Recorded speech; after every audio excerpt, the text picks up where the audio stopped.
Well, hello. JohnBParker here, back with another episode of BreakOut. How you guys doing today? I'm doing fantastic. As you can see, we still got the Christmas chests, so it must be Christmas time still. I really enjoy that Minecraft does this, and it's a really fun way. They just do it for every version of Minecraft that you play, vanilla or modded, anything like that. They just update everything. It's really nice. So, as you guys can see here, we have a lot of changes to the base here. I went ahead and I mined out all of the polished diorite, and we have this big obsidian looking box, or cube as you can say. Then we have 4 different rooms, and each one of the rooms here represents a different big type. I guess it's big. They're big mods. You have Ender IO, you have Thermal, you have Actually Additions, and then you have Botania. And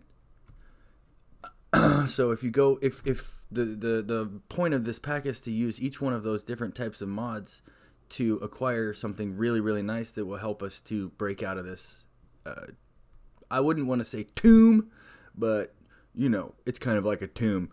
So some updates here. I rearranged the base here, and I went ahead and I installed a sort of second level just to kind of keep us organized a little bit here.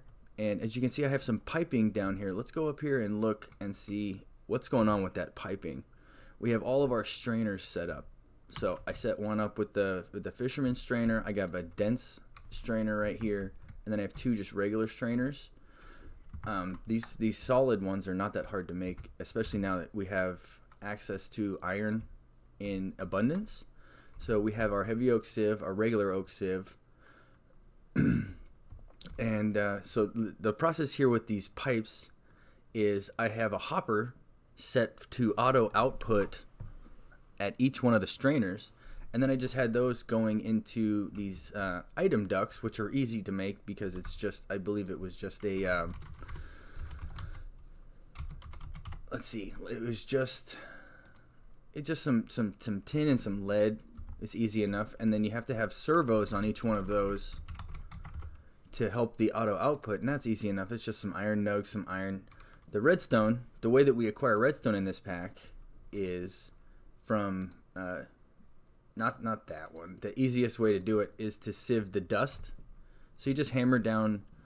You can hammer down cobblestone into gravel, and then you can hammer gravel down into sand, and then you hammer sand down into dust, and then you just sieve the dust, and you have a good shot at getting redstone, blaze powder, bone meal, glowstone, and gunpowder. And so that's how you acquire the redstone. It's pretty simple. We have our one thing I didn't mention in the last episode. If you take your chunks of your metal, right? So from sieving we get the pieces, and you combine those. I think it's 4 for 1 chunk. 4 pieces equals 1 chunk, and then you take your chunks and you throw them in the grindstone.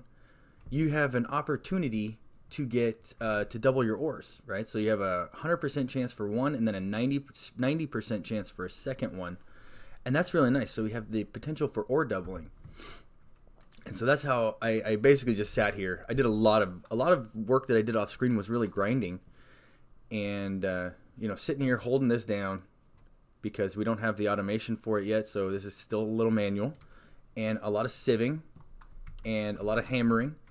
Our new setup here, we have our cobblestone generator just that I upgraded to tier 2 because that was easy enough. If we look at the cobblestone generator, we made this one in the last episode, and then if you want to upgrade that, it's just 8 iron, and it kind of just doubles, it makes 1 cobblestone every 20 ticks instead of every 40 ticks. And we have that outputting into our crucible with our lava underneath it, and that automatically pumping out, and this didn't take very long. Probably took 10 minutes to fill up. It's pretty nice. So we have 20 buckets of lava here, and then we have another 4 sitting in the crucible, and that'll just keep going once we start emptying some of this out. Sorry about that, guys. Get a little tickled. We have a whole bunch of stuff in here, and then you can see we laid down some grass, right? So that's really nice to have. Just a lot of things you can do with grass, and we'll get to that in the future. That's pretty much it for the updates as far as that what we're going to do here, let's check our quest book, because there's a lot of quests that we didn't, we kind of did some stuff out of order last episode. So we got the Getting Started tab done, and then we have Getting Desperate. These are all the quests that we basically did all the stuff to get these. We just didn't do them in like the right order, so the quest never completed. So what we can do now is we can go ahead and claim all of these things. This is, I acquired these from just sieving the dirt, and I got all of these things here. So let's go ahead and claim that. The sand was easy enough. That was sieving sand that we hadn't quite gotten to the point of doing that yet. And then the sieving of the dust. So the quest book is really helpful. And then we get the cobblestone generator upgraded to tier 2. We get 2 levels of experience for that. And then this tab is basically done with the exception of getting some animals, but I'm not going to do that right this moment. So if we go into the Getting Going tab, we hadn't completed this quest, which was getting the compressed stone hammers, what we didn't do last time. So I went ahead and did that. It completed the quest, and then it opened up all of these things, which is basically what we did in our last episode. This is how we acquired the Certus quartz, by getting crushed diorite and then sieving it. So we're going to get 12 more for that. The red sand was easy to get. I believe that was just, let's go ahead and take a look at that here. Red sand. I believe that was just hammering down the crushed granite that we acquire also from getting in the straining process. You know, you have the chances of getting either diorite, andesite, or granite. And so we acquired the red sand. The red sand is basically not as useful as it may seem, but it's kind of useful. I guess if you sieve the red sand, you know, you have a really good chance of getting iron. So that's a good way of getting, if you just want the iron, then you sieve the red sand. So I went ahead and just completed the quest there and got that. That's not going to be our main way of getting the red sand. Netherrack. So if we get to get netherrack, it was just putting lava in the barrel, right? We put lava in the barrel and then we throw redstone on it. So, and then what we can do with the netherrack here is, I believe you can crush it, and then you sieve that through a, you know, we have the diamond sieve mesh. That's the way to get gold really good, because gold is a terrible % drop rate from just gravel. So if we want to get gold, if we need gold, then crushed netherrack is the way to go. So we can go ahead and claim that one there. And then here's the endstone one. The endstone is basically what we use to get the ender dust, I believe. Right? So let's check that out just to show it off here. So if we look at the endstone, what can we do with that? You can hammer it down into the crushed version, and then you sieve that, and that's how you get the ender dust, right? And the ender dust is what we use to make diamonds. So that's easy enough to do. We did all of that in the last episode. I just didn't do it in the right order, and it is what it is. So then we went ahead and made the diamonds, and then this is what we acquired last episode, was the obsidian pickaxe, right? So we just didn't do it in the right order, but it's okay. It's okay. We can always claim quests at any point in time. Alloys, so bronze and invar, this stuff we did last episode, or we did the invar at least. The bronze is just as simple. Let's claim the 1 level. I'll show you guys the bronze, just so you can see how to make it. To make the bronze blend, it was just 3 copper and 1 tin, and we grinded it up into the grindstone, and then we combined them and we got bronze. So I don't know if that was it or not. Let's see, getting it. Oh, we got a few. This is kind of your general all-purpose tab here. So we ended up making ourselves the watering can to help the grass grow, right? So what we did was we took the watering can. I think I put it in here. I did. You take the watering can and you have to fill it with water, and that's why our tank is empty, because we filled it with water. And we got grass seeds from the sieving of the dirt, and we put 1 down, and then we just did this with the, we right click on the grass block, and then we just spread the grass. It helps it spread faster. So once we were done with that, we didn't need it anymore. So we got that 1 level of experience. Growth rates. We ended up picking up that growth crystal that was in our base, and it ended up completing this quest. So that was an easy quest to complete. So the portable tanks, we got these as a reward from another quest. So basically a free quest here. And we get the crescent hammer, which is the the all-purpose wrench for thermal foundation, and that's excellent because we can use that one. And then we got the item ducts and the servos just to help us out. I showed you guys how to make those. That was easy enough. Okay, so in today's episode, we got all of those. We got all those things checked off. I have a few plans. We are going to get into one of these rooms today, because that's going to be the next quest here, right? So once we got this obsidian pickaxe completed, it opened up all of these tabs. It was really nice. So then we have this tab called Crossroads. And here's the crossroads.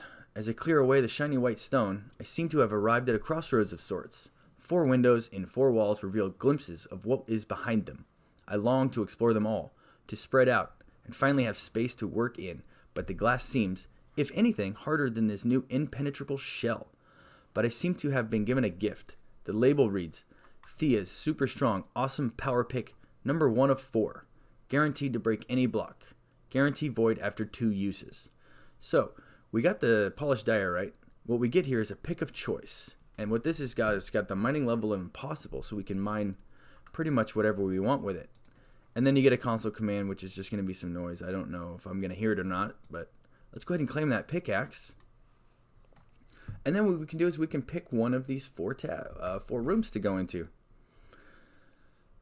And so what I think that I'm going to do is, since we have a really, really, really good foundation of knowledge for thermal, that's the way we're going to go.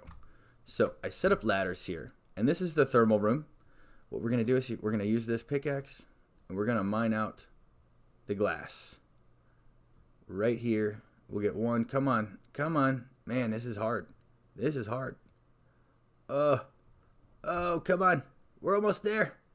Oh, yeah. And the problem is we have to do this twice, so it's okay. That's okay. Looks like we also get some nether bricks there too, so that'll be interesting. Very, very interesting. Come on. There it is. And 2 uses, and the pickaxe is gone. Okay, so let's take a look. It doesn't look like there's going to be any ladders. Wow, this room looks crazy. There's the bedrock. A lot of bedrock. Let's get ourselves some ladders so we can have a way in and out. Or we have the way in. Let's make sure we have a way out. Okay. Here we go. Thermal is my favorite mod, as far as mods that if I'm in a kitchen sink type mod pack, thermal is my favorite one to play with. Simply because I feel like it's the easiest to get stuff going early game, and it is pretty simple. So let's see, what do we have here? We have some black concrete. Can we break this with our obsidian pickaxe? No. We need a better version. Oh, we got a lever here. Let's go ahead and flip that. Nothing happened. Maybe something will happen if we get into another room. Flip this one? Nothing. Alright, so maybe something will happen if we get into another one of those rooms. Maybe one that's really right next door. And maybe there's a lever in there too. So let's see what we got here. We have a compactor that doesn't have an upgrade. And what do we got here? Gear working die. Allows for the efficient creation of gears. Okay, so this is one of those deals where if you throw it into an upgraded compactor, you throw this augment into it, and then if you start throwing metals in here, you'll get gears out of it instead of plates. And then I do believe that you can't, machine will not manufacture plates. Yes, so you can't manufacture the plates there. And we completed a quest. Let's see. All right, north. Turning north and peering through the glass, you see a simple machine block and a gear. Thermal expansion will introduce you to simple and versatile material processing and automation, as well as access to better power generation. And we get an hardened upgrade kit, so that's nice. So we can go ahead and use that gear die. So we are going to get started in the thermal expansion tab here. We need a tin gear and a copper gear. At the center of every machine and more in this mod are gears. Often these gears are craftable, but in this pack, they can only be made in this compactor with a gear working die installed in the augment panel. To install augments in mini machines, you first need to upgrade them by right-clicking them with an upgrade kit. Ooh, so that means that the mod pack changed changed gears, literally, into only, let's see here. Let's go iron gear. So you can make an iron gear there. Can you make a gold gear? Yeah. Dime. Well, I guess it says that you... Oh, there we go. So the copper gears cannot be crafted. Right? So, yeah, all of these gears, like, basically the ones that are the most common. Copper, tin, lead. Let's see if there's any of the other ones here. I don't know about mana infused. Steel, electrum. Electrum's one that's used pretty often. Invar. Yeah, Invar has to be in the machine. Well, obviously, I believe the tin gear is the one that's the most common, and we're gonna have to do it in the machine. So, all right. First things first, though. Before we get into anything involving this, we're gonna need power gen, because you can't run a machine without power. And there is a quest that we kind of overlooked a little bit, I believe, and getting going here. There we go. Although this workout is great for my abs, I'm sick of being the only source of horsepower in this ball of dung. Now that I have I'm sorry, that just caught me. Oh my goodness, that caught me. Ball of dung, that's great. Now that I have coal, surely there's a way to restart the Industrial Revolution. And so we have to make a coal generator. Okay. All right. Well, I think that's going to be next episode that we get the coal generator going.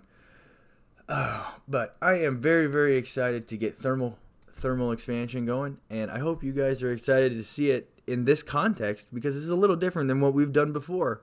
So I'm JohnBParker, guys, and I hope you guys have a great day.